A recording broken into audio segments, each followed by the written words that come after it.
არაერთხელ მიმართა სამინისტროს. დევნილთა სამინისტროს, მერიას ყველგან, მაგრამ პასუხი გაუცემელი იყო. ბავშვები მყავს ბავშვთა სახლში 4 უმაღლეს გზაში. იქ დაახლოებით 1 წელია არიან ბავშვები.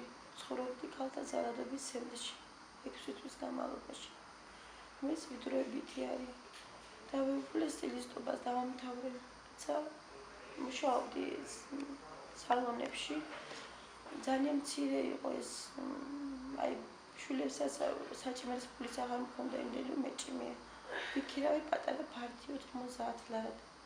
ტელეფონის სოციალური დახმარებით ამ ფართს. ძალიან ეს ბავშვები ვერ ვეტევიან ძალიან ცუდი მდგომარეობაში. იმიტომ ერთი დღე გადავწყვიტე აქეთ წამოვედი რახანს განცხადებების აზრი არ ქონდა და წერდი. ამოვედით გამგეობაში, ძველი გამგეობას გიწოდით დევნილები ცხოვრობდნენ, მაგრამ არ ცხოვრობენ აქად აკეტილებული იყო ფაქტები. ზოგიერთები ღია იყო აქ. შემოვედი ჩემ 4 შვილთან ერთად. ცხოვრობდი დღეა დაახლოებით აქ. მე გამოჩნდა ვითომე პატრონე და დაუბრუნდა ჩემია ეს ყველაფერი არავის სახელზე არ არის. მე ვითხოვ სამინისტროდან კი ბატონო არ იყოს არ ვიყო აქ, უბრალოდ დამაკმაყოფილო რამე ფართი და რამე დამეხმარო.